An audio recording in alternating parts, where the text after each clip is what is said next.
The following presentation of From Classroom to Stage is presented by Carnegie Mellon University, the first exclusive higher education partner of the Tony Awards.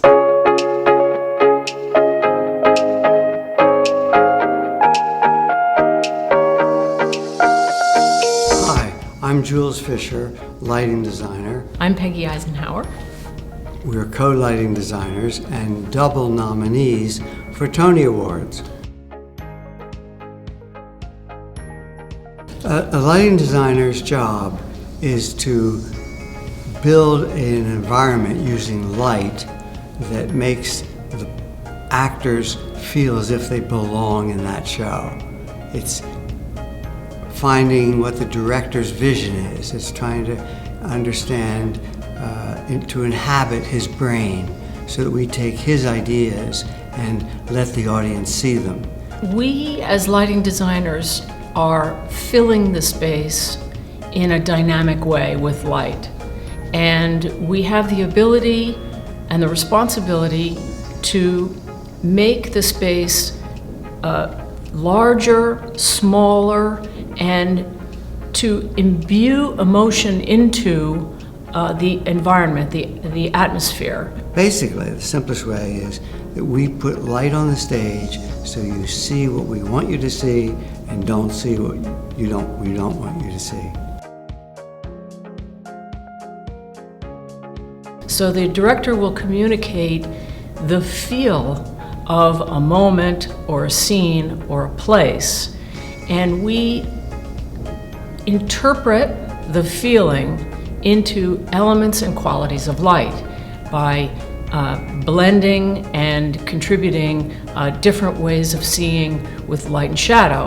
And hopefully our introduction of light onto a set in any given moment will inspire the director to sense if it is what he's intending, what he or she is intending, and will then communicate back that something should perhaps be more lonely, or it should be more cheerful, or it should be more ethereal. And using just simple vocabulary, and by a sort of version of a show and tell, we communicate by building light elements together to make a picture, to make a light picture. It was a surprise to us that we got nominated for lighting the play Iceman, Cometh, in that it's a dark, moody, long, serious piece of theater that one does not think involves light very much. Lighting of a play that's that serious is a tough job because, among others, reasons, it's 4.5 hours long altogether. And Peggy and I said, what are we going to do to make it interesting for the audience? How can we provide something that looks different and yet still serves the play and serves the director? One of the challenges of Iceman was to pull the action out of a deep and tall and wide dark set. Hopefully it had a natural feel, that it didn't feel like the lights were changing, that somehow we just saw them in a space that was believable and had mood and transition to it, but was not overtly visible to the audience. Once on This Island was such an interesting and complicated combination of a musical play that takes place essentially outdoors in a theater where there's a ceiling that the whole audience is aware of because of its proximity, particularly at the outer edges of the seating positions. And the sky is a character. The gods inhabit the sky in spirit, even though they exist in their world too. If it was a proscenium production, there would be a sky.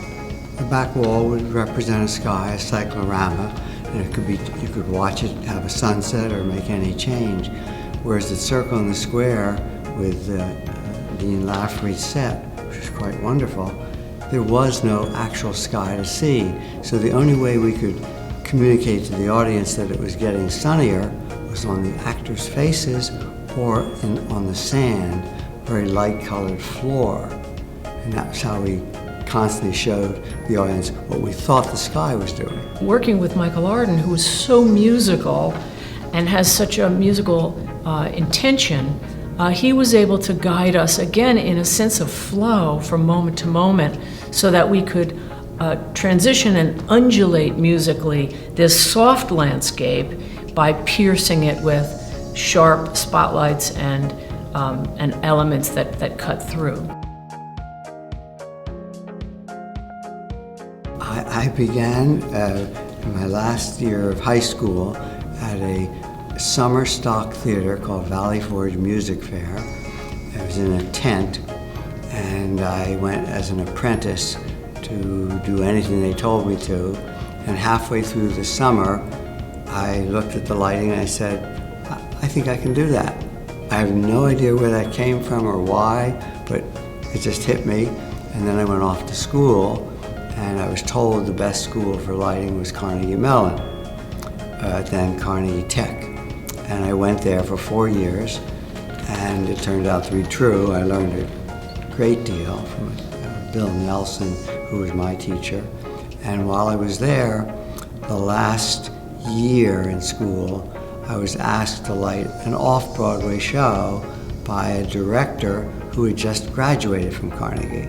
He called me, said, I'm in New York, can you do the show?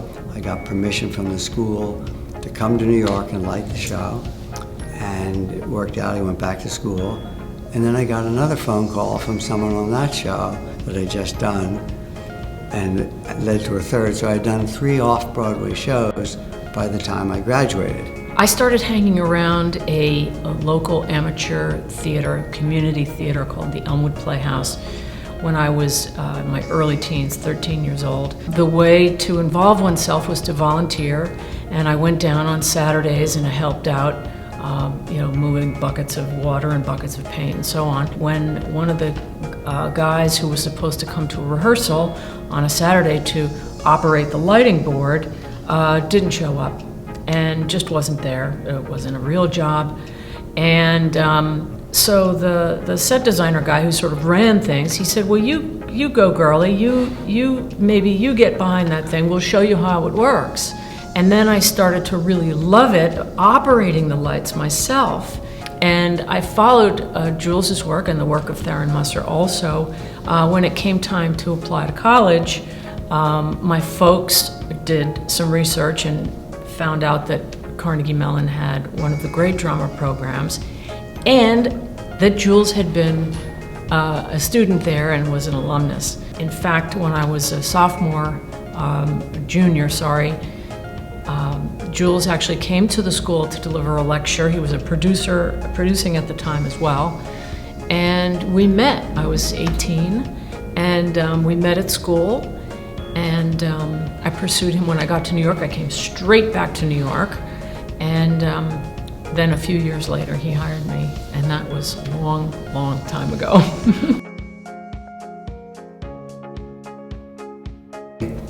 Go see every play and musical that you can. See all forms of theater. Look at art, look at paintings, look at sculpture, look at movies. See anything that's affected by light. Perhaps go to school. I say it perhaps. I don't think it's essential.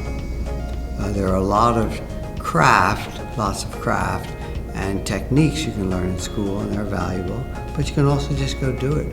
Just like Peggy started in a small regional type theater, just get out there and do it. We hope you enjoyed this presentation of From Classroom to Stage. For more information about Carnegie Mellon University, their performing arts curriculum, and spotlights on their multiple Tony Award-winning alumni, visit cmu.edu/Tony Awards today.